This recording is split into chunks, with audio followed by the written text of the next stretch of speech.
Isbi-Benob era, no hebraico aqui, em vez de dizer filhos do gigante, diz filhos de Rafa, que quer dizer um descendente de Rafa. Rafa era um gigante que gerou uma família, uma linhagem de gigantes na terra naquela época.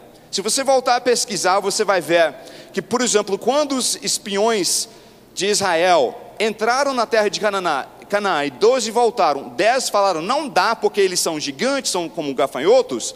Eles não estavam inventando, de fato havia muitos gigantes na terra naquela época, e eram enormes. Eles eram dessa linhagem de Rafa. Tem várias passagens bíblicas no Velho Testamento que confirmam esse fato. E a passagem que eu acabei de ler começa uma lista que conta algumas lutas de Davi e seus homens contra gigantes. Pulando para o versículo 2, você vê, diz o seguinte: estes 4, conta aqui a história de 4 gigantes, estes 4 eram descendentes do gigante em Gate e caíram pela mão de Davi e pela mão de seus homens. Então Davi, em luta, ele mesmo enfrentou 2 gigantes, de acordo com o relato bíblico. Motivo que muitas vezes não reparamos, porque a história está contida em 3 versículos. De fato, a história de Davi contra Golias tem muito mais informação, aqui está pouca informação. Então, eu uso um pouco a minha imaginação para entender o que aconteceu.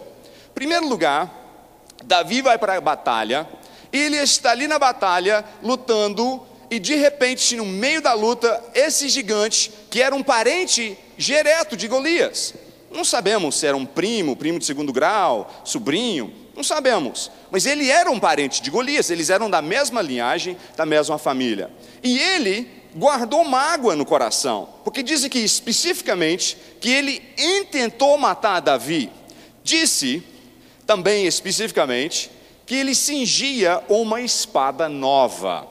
Eu não sei exatamente, eu pesquisei isso, não temos claramente o que isso significa, mas eu imagino que o que quer dizer o seguinte: o gigante mandou fazer uma espada nova, dizendo, essa espada, porque ele lutava com lança e espada, então ele devia ter dito, essa espada eu só puxo para fazer com Davi o que ele fez com meu tio ou com meu primo Golias. Davi puxou a espada de Golias para cortar a cabeça, ele devia ter feito uma espada nova, falando, essa espada vai ser iniciada em sangue, com o sangue da cabeça de Davi, que eu vou arrancar na batalha. Então ele preparou uma espada nova, e diz aqui que ele intentou matar Davi.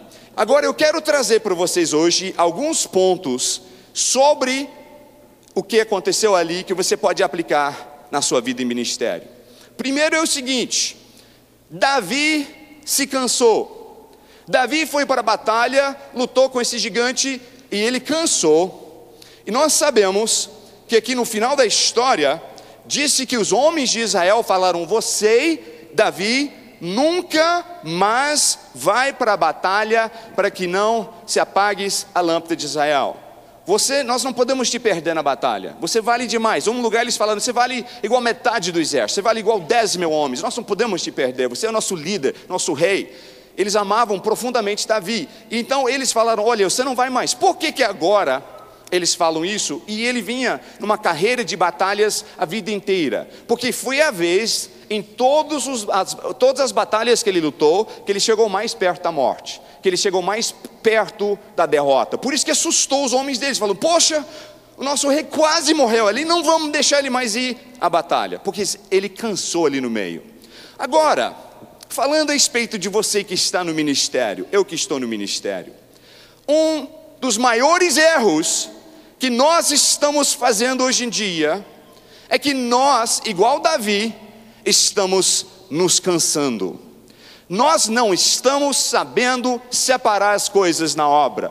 Nós estamos batalhando 7 dias por semana, dia e noite, virando mês, virando ano, sem férias, sem descanso, sem parar, sem refletir, lutando, e nós nos encontramos na mesma situação do rei Davi, no meio do ministério evangélico na nação nesse exato instante. A seara é grande, muitas almas carentes, muitas necessidades, muitas pessoas precisando ouvir o Evangelho, e então você levanta e diz: então eu vou trabalhar o que precisar, eu não paro, e eu vou suprir a necessidade, ao ponto que você, igual Davi, se cansa.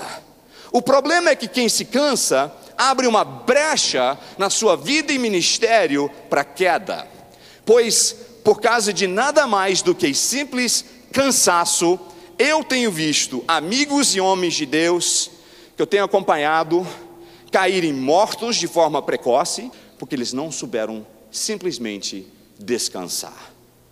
Simplesmente não souberam da importância de não ir para a batalha exausto, não ir para a batalha cansado. Simplesmente distorcemos princípios bíblicos a dizer que temos que trabalhar 24 horas por dia se realmente somos bons homens e mulheres de Deus.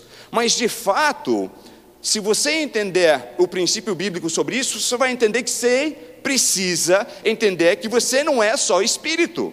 A palavra diz que o espírito quer, mas a carne é fraca.